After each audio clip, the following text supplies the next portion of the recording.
আসিনের কাছে একটা জিনিস জানতে চাই, সেটা হচ্ছে যে আরএসকে বা টাইটান্স তো অনেক এক্সপিরিয়েন্স টিম। সো আমি আজকে গ্র্যান্ড ফাইনাল দেখছিলাম, আমার কাছে মনে হলো যে অন্যান্য বারের তুলনায় শ্বাসরুদ্ধকর একটু ম্যাচ হয়েছে।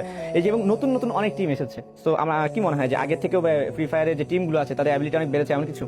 প্রত্যেকটা টিমই ইমপ্রুভ করছে, এটা ঠিক আছে, বাট একটা মেজর ফ্যাক্ট কি যে মেটা ফ্রি ফায়ারের অলওয়েজ চেঞ্জ হতেই থাকে, মানে খেলার যে ধরন ওটা ডে বাই ডে চেঞ্জ হয়, প্রতি 3-4 মাস পর পর চেঞ্জ হয়। সো এইবারে যে মেটাই খেলাটা হয়েছে ওটা হচ্ছে স্নাইপার মেটা। সো আমাদের টিমে ওই টাইপের ডেডিকেটেড কোনো স্নাইপার নেই।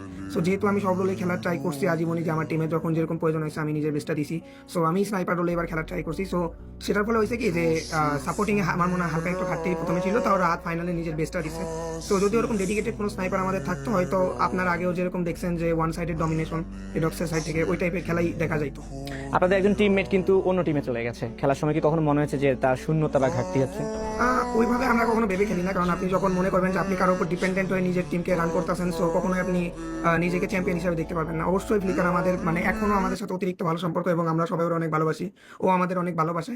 অ্যাজ এ ব্রাদার আমরা ওকে অনেক মিস করি, বাট অ্যাজ এ টিমমেট ওটা আমরা মিস করতে চাইলেও আমরা মিস করি না, কারণ এটা আমাদের মাইন্ডসেট যে আমাদের মাইন্ডে আমরা অলওয়েজ বেস্ট। আমরা যে 5 জন আছে আমাদের উপরে কেউ বাংলাদেশে এক্সিস্ট করে না, সো এই জন্য ওরকম গাট ফিলিং আসে না আজকে। ঠিক আছে রাহাত।